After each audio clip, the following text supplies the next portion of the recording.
unexpected landing, Marcus Jensen wiped condensation from the cockpit window of his salvage ship, the Horizon Chaser. The navigation system had failed spectacularly after the wormhole jump, and now an unfamiliar planet loomed ahead, its surface shimmering like scattered diamonds beneath twin violet moons. "Computer, any idea where we are?" Marcus asked, knowing the answer before the mechanical voice responded. "Uncharted territory. Nearest mapped system approximately 17 light-years distant." Marcus sighed, running a hand through his dark hair. This salvage run was supposed to be simple. Retrieve abandoned tech from the Cygnus mining outpost and return to Earth Station. The bonus would have covered his sister's medical treatments for months. Now he was lost in unmapped space with dwindling fuel cells. The ship shuddered as it entered the atmosphere. Warnings flashed across the console as the gravity pulled harder than expected. The landing gear deployed automatically, but the descent was too steep, too fast. "Brace for impact," he muttered to himself, gripping the controls with white knuckles. The Horizon Chaser skidded across a field of luminescent grass, leaving a trail of scorched earth behind it. When the ship finally settled, Marcus took a shaky breath and assessed the damage. The main thruster was completely offline. The hull had sustained significant damage, and the communication array was shattered. He was stranded. After gathering his emergency pack and securing his sidearm, Marcus ventured outside. The air was surprisingly breathable, tinged with a sweet scent like cinnamon and ozone. In the distance, crystalline spires rose toward the sky, connected by bridges that seemed to be made of solid light. "Definitely not in Kansas anymore," he muttered. The sound of melodic voices drifted through the strange forest surrounding his crash site. Marcus followed them cautiously, pushing through foliage that seemed to respond to his touch, curling away like shy animals. He emerged at the edge of a vast clearing where hundreds of beings moved in a choreographed procession. They were humanoid, but with skin that shimmered in iridescent patterns, blues, purples, and silvers shifting like oil on water. Their eyes were large and almond-shaped, with pupils that reflected the starlight. At the center of the procession, carried on a floating platform of light, was a female figure wearing an elaborate headdress of crystalline fragments that caught and refracted the moonlight. The crowd parted before her, bowing their heads in reverence. Marcus stepped back, intending to retreat to his ship when a branch snapped beneath his boot. The sound was deafening in the ceremonial quiet. The procession halted. A dozen pairs of luminous eyes turned toward him. "Visitor," one of them called out, voice musical and strange. "You arrive on the night of the celestial alignment. The omen spoke true." Before Marcus could respond, 3 guards with staffs topped by pulsing crystals surrounded him. Their movements were fluid, almost hypnotic. "The sovereign awaits all diplomatic envoys," the tallest guard said. "You will follow." "There's been a mistake," Marcus began. "I'm just a salvage pilot. My ship crashed." "The stars do not make mistakes," the guard interrupted. "You are here for the alignment. It is written in the celestial tide." As they led him toward the crystal city, Marcus noticed the curious stares of the assembled beings. Unlike the hostility he expected, their expressions conveyed wonder and excitement. The last rays of the alien sun caught the distant spires, setting them ablaze with prismatic light. Marcus Jensen, lost salvage pilot from Earth, was about to be presented to royalty on a world that shouldn't exist, during a ceremony he didn't understand. And somewhere in that shimmering city, events were already in motion that would change the course of his life forever. The luminous court Marcus was escorted through corridors of living crystal that hummed with a subtle resonance. The architecture defied Earth physics, floating staircases, rooms that seemed larger inside than out, and windows that showed different celestial views depending on where one stood. "The sovereign awaits in the astral chamber," his guide announced, gesturing toward enormous doors etched with constellations unknown to human astronomy. The chamber beyond stole Marcus's breath. The ceiling was transparent, revealing the twin moons and a cascade of stars. Below, hundreds of Nymerians moved in synchronized patterns that resembled both dance and ritual. Their clothing shifted colors with their movements, creating waves of light across the gathering. At the far end, seated on a throne of what appeared To be solidified starlight was the sovereign, tall and regal with silver markings across midnight blue skin. Beside her sat a younger female, her posture rigid despite her delicate features. The ambassador from the distant realm, announced his guide. All eyes turned to Marcus. He swallowed hard, suddenly acutely aware of his salvage uniform, still smudged with engine grease. "I'm not," he began, but was interrupted by the sovereign's melodic voice. "Welcome, traveler from beyond the veil. Your arrival during the alignment is most fortuitous." Marcus bowed awkwardly, deciding to play along until he could explain his situation privately. "Thank you for your hospitality. I am Sovereign Neria," she continued. "This is my daughter, Princess Zahara, whose celestial binding will secure peace between our realm and the Krell Dominion." The princess nodded stiffly, her expression unreadable. Her skin was lighter than her mother's, pale blue with silver markings around her eyes that resembled delicate filigree. A voice whispered near his ear. "They think you're from the mythical 13th realm. I wouldn't correct them if I were you." Marcus turned to find another Nymerian woman standing beside him. Unlike the others, her posture was relaxed, almost casual. Her skin was deeper blue with gold patterns that seemed to shift and dance across her form. "I'm Alara," she said with a smile that revealed slightly pointed teeth. "The princess's cousin and chief disappointment to the royal household. Marcus Jensen," he replied reflexively. "And I really shouldn't be here." "None of us should," Alara said cryptically. Before she could explain further, crystal chimes rang throughout the chamber. "The celestial dance begins," Alara murmured. "You're expected to participate. Choose a partner wisely, Ambassador." She emphasized the title with a hint of mischief. The formal patterns dissolved as couples formed across the chamber floor.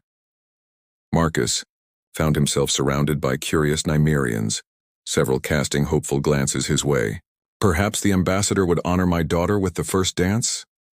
Sovereign Neria's voice carried across the chamber. It wasn't truly a question. Princess Zahara approached, her movements graceful, but her eyes cold. She extended her hand. 5 slender fingers adorned with rings that seemed to contain captured starlight. "This is the dance of intentions," she explained quietly as they moved to the center. "It symbolizes the alignment of futures." Marcus awkwardly placed his hand on her waist as strange, ethereal music filled the chamber. The princess moved with perfect precision, guiding him through steps he couldn't possibly know. "Your arrival complicates matters," Zahara whispered. "The prophecy speaks of a traveler from beyond who disturbs the celestial alignment." "I'm just a salvage pilot," Marcus insisted. "My ship malfunctioned." A shadow of emotion crossed her face. "Nothing happens without purpose during the alignment. The stars have designs for you, traveler." As they danced, Marcus noticed representatives from another species entering the chamber. Tall, broad-shouldered beings with ridge-like protrusions along their arms and muted red skin. Their eyes were narrow, pupilless, and glowed with amber light. "The Krell delegation," Zahara explained, tension evident in her voice. "My future. Allies." When the dance ended, Ilara appeared at Marcus's side, smoothly intercepting him before another partner could claim him. "Now we dance," she declared, her gold markings pulsing with light.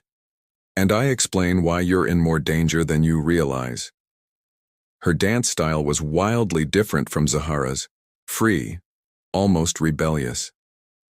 As they moved, her body came closer than was perhaps diplomatic, her fingers pressing meaningfully into his shoulder.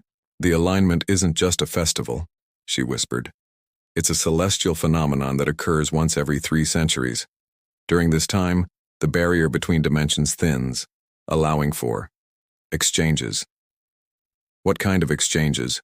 Marcus asked, acutely aware of her warmth against him.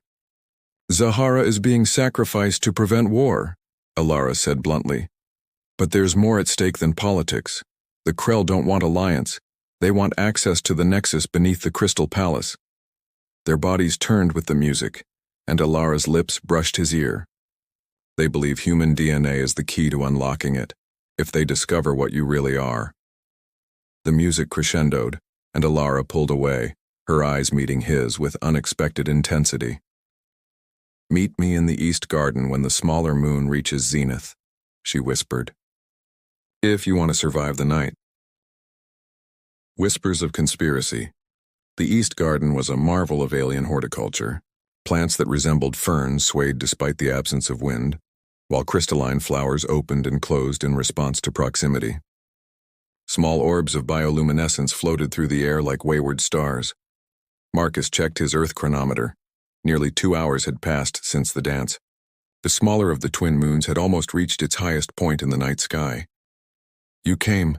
Ilara's voice emerged from behind a curtain of hanging lights. She stepped forward, having changed from her formal attire into what appeared to be a fitted bodysuit of material that absorbed, rather than reflected light.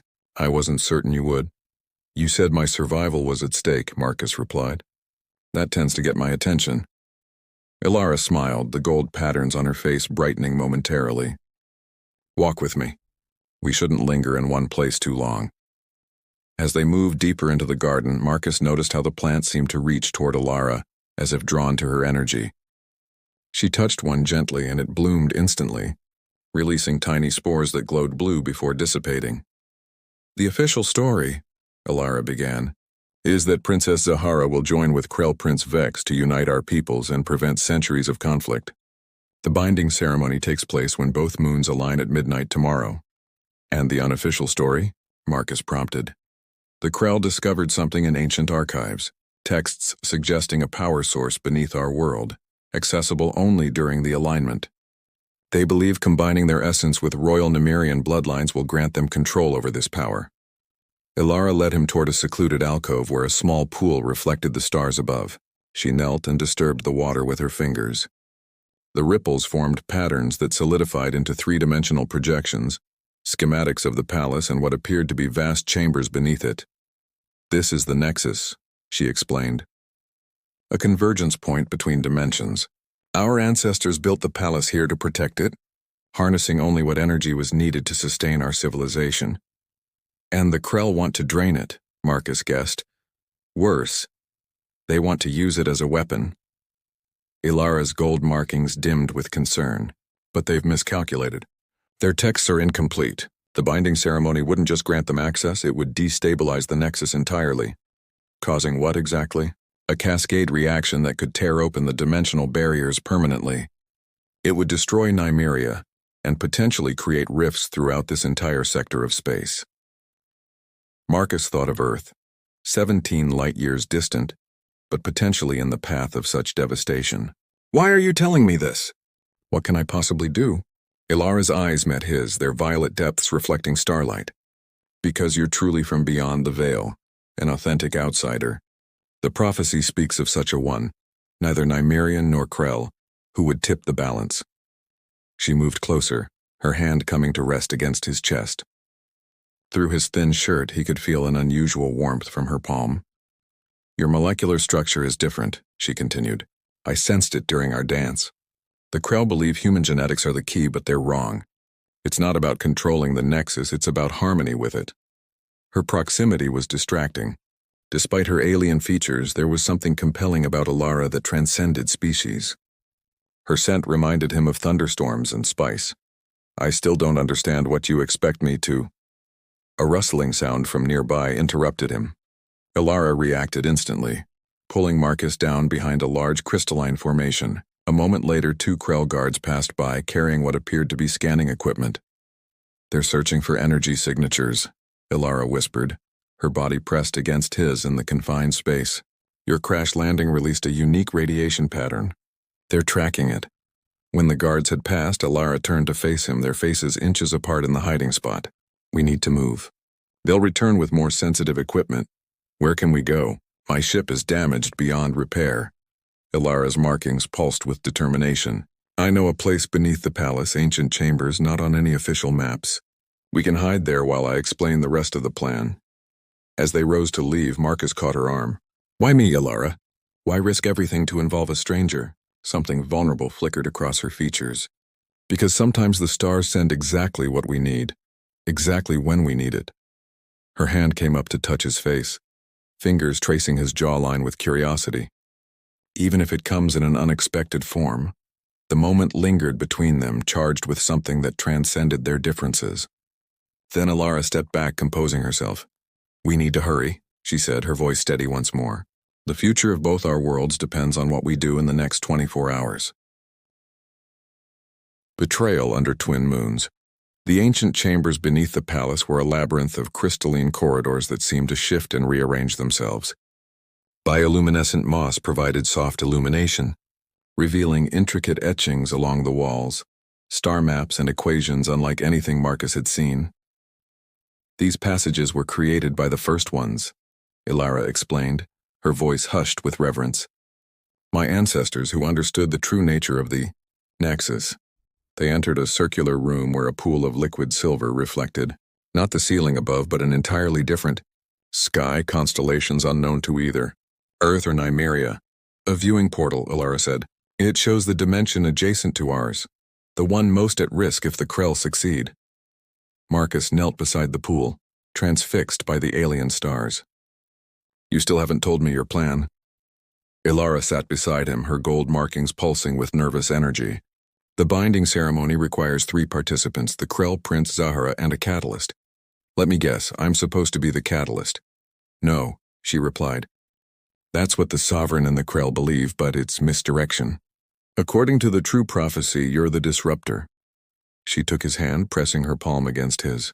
"Your unique molecular structure can temporarily destabilize the ceremony, giving me time to redirect the Nexus energy. And what happens to you in this scenario?" Marcus asked, sensing she was withholding something crucial.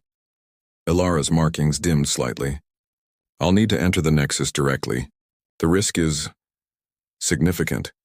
"You mean fatal?" He translated, a sudden heaviness in his chest. Before she could respond, a new voice echoed through the chamber. "Always the dramatic one, cousin." Princess Zahara stepped from the shadows, accompanied by 2 royal guards. Unlike earlier, her posture was confident, almost predatory. "Zahara," Ilara rose quickly. "I can explain—" "Save your explanations," the princess interrupted. "I've known about your little rebellion for months." Her silver markings flashed coldly. "Did you really think I wouldn't notice your research into the ancient texts? Your midnight excursions to the forbidden archives?" Zahara circled them slowly, her gaze calculating. "And now you've dragged an innocent traveler into your schemes." "She's trying to save your world," Marcus interjected. "The Krell are planning to weaponize the Nexus." "Of course they are," Zahara replied with surprising calm. "Why else would I agree to bind myself to Prince Vex?" Ilara stepped back, confusion evident. "You know? I've known from the beginning. The difference between us, cousin, is that I understand sacrifice for the greater good." Zahara's expression softened slightly. "The binding ceremony won't destroy the Nexus. It will allow me to control it, to channel its power safely." "That's impossible," Ilara insisted. "The texts clearly state—" "You read the public archives," Zahara cut in. "I had access to the Sovereign's private collection." She turned to Marcus. "The Krell aren't wrong about human DNA being important, but they don't understand why." Marcus looked between the 2 Nymerian women, uncertain whom to trust. "Explain." "Humans evolved separately from our galaxy's influence," Zahara said. "Your genetic structure contains elements unknown in our sector of space. These elements can stabilize the Nexus during the transfer of power." "And the Krell Prince?" Ilara asked.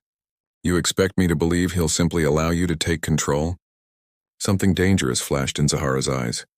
"Prince Vex won't survive the ceremony. That was never part of the plan." The revelation hung in the air like a physical presence. "You're planning to assassinate him," Marcus said slowly. "To start a war." "To prevent one," Zahara corrected. "Once I control the Nexus, the Krell will have no choice but to negotiate on our terms. One death to save millions." Ilara shook her head. "This isn't who we are, Zahara. The first ones taught harmony, not domination." "The first ones are gone," Zahara snapped. "And their philosophy left us vulnerable to species like the Krell." She gestured to her guards. "Take them to the holding chambers. The human will be prepared for the ceremony." As the guards approached, Ilara moved with unexpected speed. She slammed her palm against a crystal formation in the wall, and the chamber was suddenly flooded with blinding light. Marcus felt her hand grab his, pulling him toward a previously hidden passage. "Run," she commanded. They sprinted through twisting corridors, the sounds of pursuit echoing behind them. Ilara navigated the maze with practiced ease while Marcus struggled to keep up, his human physiology not designed for the slightly higher gravity of Nymeria. "There's a maintenance shaft ahead," Ilara gasped. "It leads to the surface." As they rounded the corner, a figure stepped into their path. Tall, imposing, with ridged red skin and glowing amber eyes. "Prince Vex of the Krell." "Fascinating," the prince said, his voice a resonant growl. "The prophecy unfolds exactly as written." Before either could react, Vex raised a device that emitted a high-pitched tone. Marcus felt his muscles seize, his consciousness slipping. As darkness claimed him, the last thing he saw was Ilara falling beside him, her gold markings flickering like dying stars. When Marcus awoke, he found himself in a chamber of pure crystal. The walls pulsed with energy that flowed in complex patterns toward a central dais. He was secured to a crystalline pillar, energy bonds holding his wrists and ankles. Across the chamber, Ilara was similarly bound. Her skin had lost its luster, the gold markings dull and static. "The alignment approaches," Prince Vex announced, entering with Princess Zahara. "Soon the twin moons will reach perfect conjunction." Zahara's expression was unreadable as she took her position on the dais. She wore ceremonial attire of silver and blue, intricate patterns woven into the fabric that matched the energy flows in the chamber. "You're making a mistake," Ilara called out. "Neither of you understands the true nature of the Nexus." "Always the scholar," Zahara replied coldly. "Always believing you know better." She turned to Marcus. "I am sorry it came to this. In another reality, perhaps you could have been a valued ally." Vex placed a crystalline device at the center of the dais, the catalyst. "When activated, it will draw the human's unique energy signature into the binding process. And then you'll kill him," Ilara stated. "Regrettable but necessary," the prince confirmed. "The human element is unstable once introduced to the Nexus." Marcus struggled against his bonds. "Whatever you both think will happen, you're wrong. You're playing with forces you don't understand." "On the contrary," Vex said, his amber eyes gleaming, "we understand perfectly. The Nymerian royal line has always been able to sense dimensional instabilities, and my people have spent generations studying how to exploit them." He approached Zahara, his massive form dwarfing her slender frame. "Together we will reshape reality itself."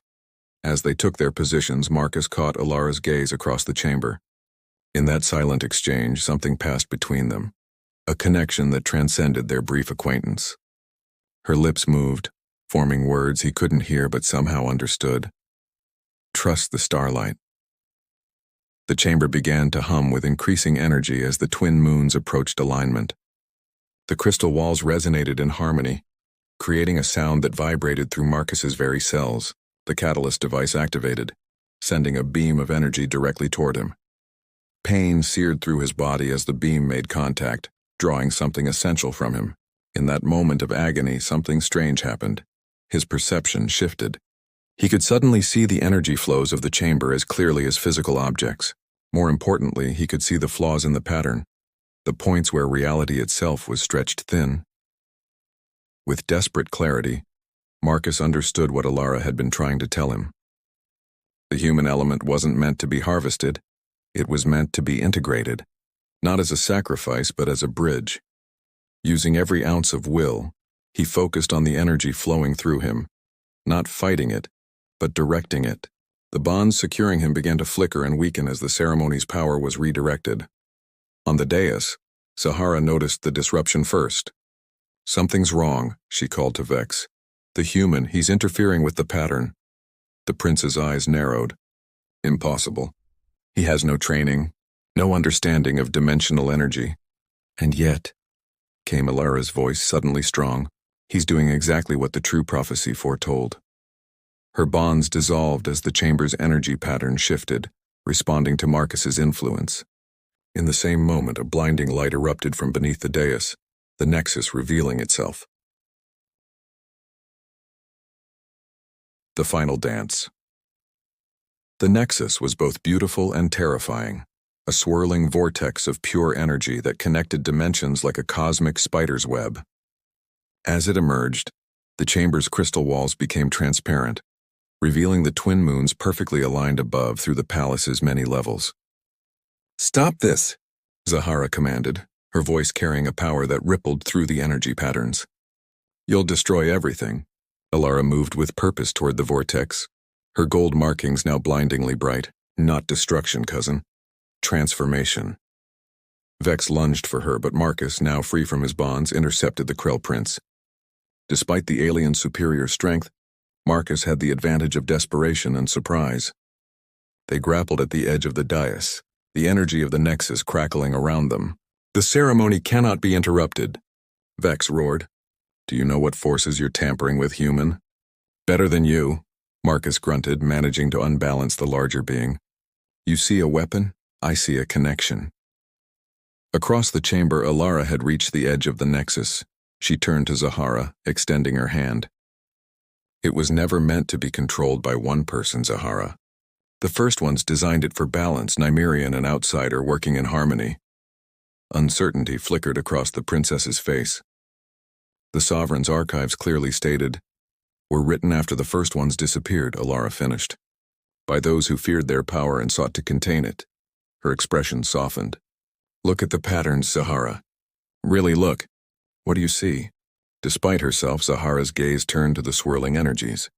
Her silver markings pulsed as she observed the complex flows. It's not chaos, she whispered. It's communication. Yes, Alara confirmed. The Nexus doesn't generate power, it translates it between dimensions. It's not meant to be a weapon, but a bridge. A loud crash interrupted as Vex threw Marcus across the chamber. The Krell Prince's eyes blazed with fury.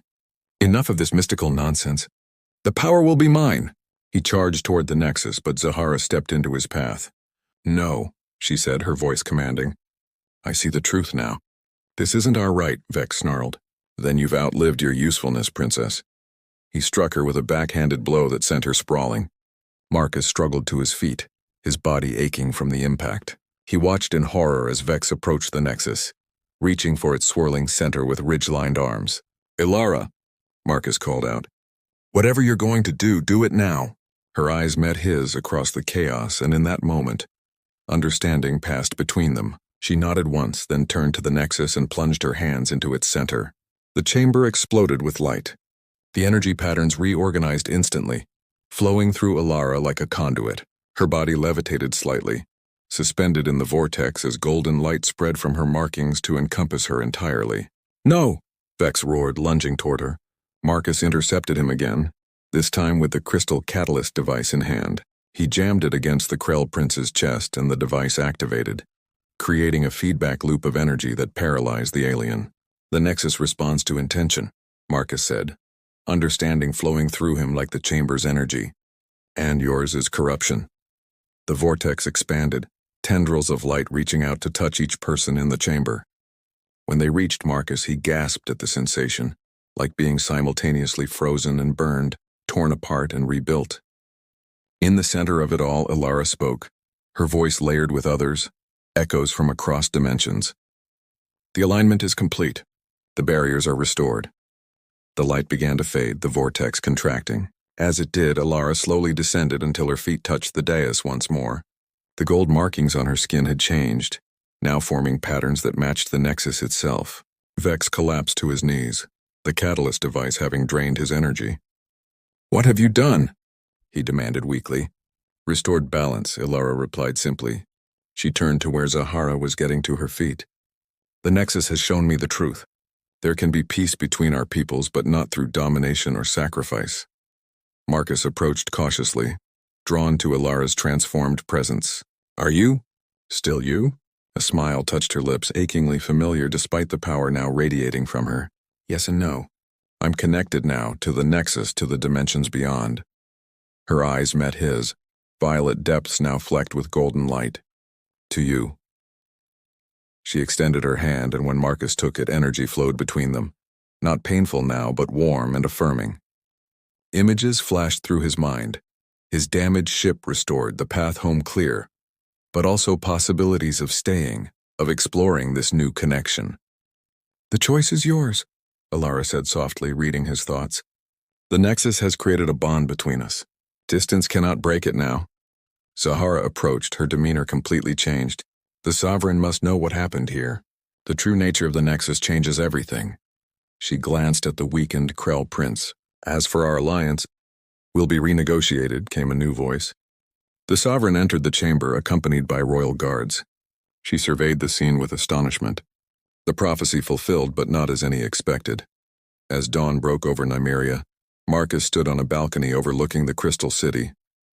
The twin moons had set, but their energy lingered in the charged atmosphere.